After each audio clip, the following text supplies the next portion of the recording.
साबिक वजीर खारजा और नून लीग के सीनियर रहनुमा ख्वाजा आसिफ की जमानत का मामला एक बार फिर इंतबा का शिकार हो गया है। तीसरी बार ख्वाजा आसिफ की जमानत की दरख्वास्त पर समाअत करने वाला लाहौर हाई कोर्ट का 2 रुकनी बेंच तहलील हो गया है और मामला दोबारा चीफ जस्टिस के पास चला गया है। समाअत के दौरान 2 रुकनी बेंच में शामिल जस्टिस असजद जावेद घराल ने जाती वजूहात की बिना पर केस की समाअत से ही मुआतरत कर ली, जिसके बाद बेंच की सरबरा जस्टिस आलिया नीलम ने केस दूसरे बेंच को ट्रांसफर करने की सिफारिश करते हुए फाइल चीफ जस्टिस को भिजवा दी है। जस्टिस असजद जावेद घराल वही जज हैं जिन्होंने शहबाज शरीफ की जमानत के मामले पर जस्टिस सरफराज डोगर के फैसले से इख्तलाफ किया था और जमानत की मुखालफत की थी। दूसरी जानिब आमदनी से जायद असजात केस में ख्वाजा आसिफ को गिरफ्तार हुए अब 5 माह हो गए हैं और वो इस वक्त जुडिशल रिमांड पर हैं। मगर अहम बात यह है कि 5 महीनों से हिरासत में होने के बावजूद नैब उनके खिलाफ रेफरेंस तक दायर नहीं कर सका है। इस मामले पर खुद एहतसाब अदालत भी नैब पर बरहमी का इजहार कर चुकी है।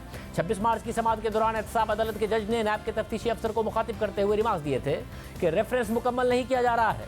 अदालत को बताएं ना कि मामला तय पा गए हैं। इस तरह के मामलात में अदालतों को क्यों घसीटा जा रहा है, अदालतों का क्यों मजाक उड़ा रहे हैं। बताएं कि ख्वाजा आसिफ का रेफरेंस तब आएगा जब जमानत मंजूर हो जाएगी।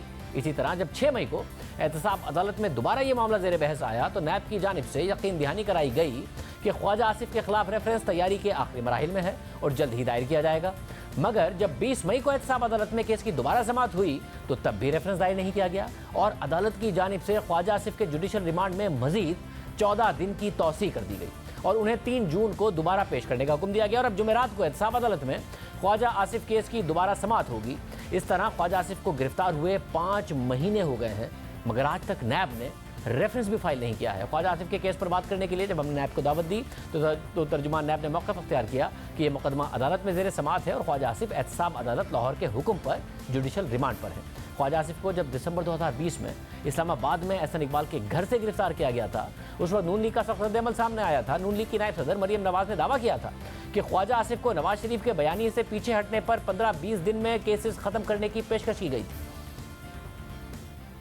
ख्वाजा आसिफ साहब ने फॉर्चुनेटली मुझे 2 बातें बताई। उन्होंने कहा कि इनमें से किसी ने उनको अपने पास बुलाया और कहा कि आप नवाज शरीफ साहब को छोड़ दें। उन्होंने कहा कि वफादार बाप का बेटा हूँ, नवाज शरीफ के साथ आखिरी वक्त तक खड़ा रहूँगा। तो उन्होंने कहा कि अगर आप नवाज शरीफ को नहीं छोड़ेंगे तो आप फिर उसके कॉन्सिक्वेंसेस के लिए तैयार रहें और ये भी कहा कि आप नवाज शरीफ के बयानिए से इख्तलाफ कर लें और कहें कि मुझे नवाज शरीफ के बयानिए से इख्तलाफ है, ये मैं हल्फन बात कर रही हूँ।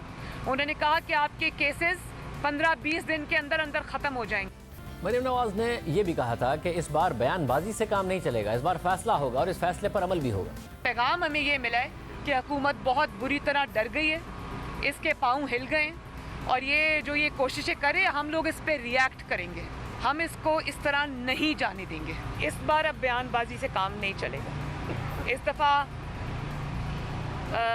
फैसला होगा और इंशाअल्लाह उस पर अमल दरामद भी होगा। अगर आप ये समझ रहे हैं कि इसी तरह आप करते रहेंगे और हम सहते जाएंगे, ये अब नहीं होगा। और फिर ख्वाजा आसिफ 5 महीने से बगैर रेफरेंस फाइल हुए गिरफ्तार।